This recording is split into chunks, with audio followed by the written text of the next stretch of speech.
একজন প্রবাসীর জীবন এক অন্যরকম গল্প। তারা পরিবারের সুখের জন্য নিজেদের সুখ ত্যাগ করে অজানা এক দেশে পাড়ি জমায়। প্রবাসীদের প্রতিটি দিনই লড়াইয়ের, কখনো আবেগের সঙ্গে, কখনো বাস্তবতার সঙ্গে। যে হাসি তাদের মুখে দেখা যায়, তার আড়ালে লুকিয়ে থাকে অনেক কষ্ট। পরিচিত মাটির গন্ধ, পরিবারের হাসি, আপনজনের হাতের রান্না, এই সব কিছু থেকে তাদের দূরে থেকে তারা জীবন গড়ার স্বপ্ন দেখে। তারা যখন রাতে ক্লান্ত শরীরে বাড়ি বেড়ে, তখন একাকিত্ব তাদের সঙ্গী হয়। মায়ের বোনের অপেক্ষায় থাকে, সন্তানের বাবা তুমি কবে দেশে ফিরবে, এমন প্রশ্নের উত্তরে গলা ভারী হয়। প্রবাসীরা শুধুমাত্র অর্থ পাঠায় না, একটি পরিবারের প্রত্যাশা, ভালোবাসা এবং ভবিষ্যতের স্বপ্ন বয়ে নিয়ে আসে। তাদের প্রতি আমাদের দায়িত্ব শুধু আর্থিক মূল্যায়নে সীমাবদ্ধ নয়, তাদের ত্যাগ এবং সংগ্রামের প্রতি সম্মান জানানোই প্রকৃত কৃতজ্ঞতা।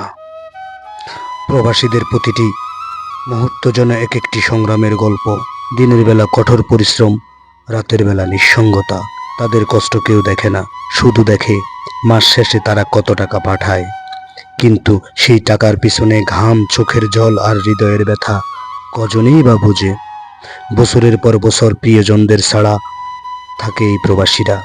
ঈদ, পূজা কিংবা পারিবারিক আনন্দের দিনগুলোতে একা কাটিয়ে দেয়। তারা শুধুই ভবিষ্যতের স্বপ্ন আঁকে, সন্তানদের ভালো স্কুলে পড়ানো, বাড়িতে নতুন ঘর তোলা, বাবা মায়ের জন্য স্বস্তির জীবনের আশায় তারা নিজেদের সুখ বিসর্জন দেয়। কিন্তু কখনো কি আমরা ভেবে দেখেছি তারা কি চায়? তারা চায় একটু ভালোবাসা, তাদের কষ্টের প্রতি একটু সম্মান, পরিবারের সবাই মিলে একবার বলতে, আমরা তোমার কষ্ট আমরা বুঝি, আমরা তোমার জন্য গর্বিত। প্রবাসীরা শুধু অর্থ পাঠায় না, তারা নিজেদের স্বপ্নকে খণ্ড খণ্ড করে আপনজনদের জন্য উৎসর্গ করে। তাদের প্রতি কৃতজ্ঞতা জানানো আর তাদের পাশে দাঁড়ানোই হতে পারে তাদের প্রতি আমাদের প্রকৃত ভালোবাসা। ভালো থাকুক সকল প্রবাসী ভাইয়েরা।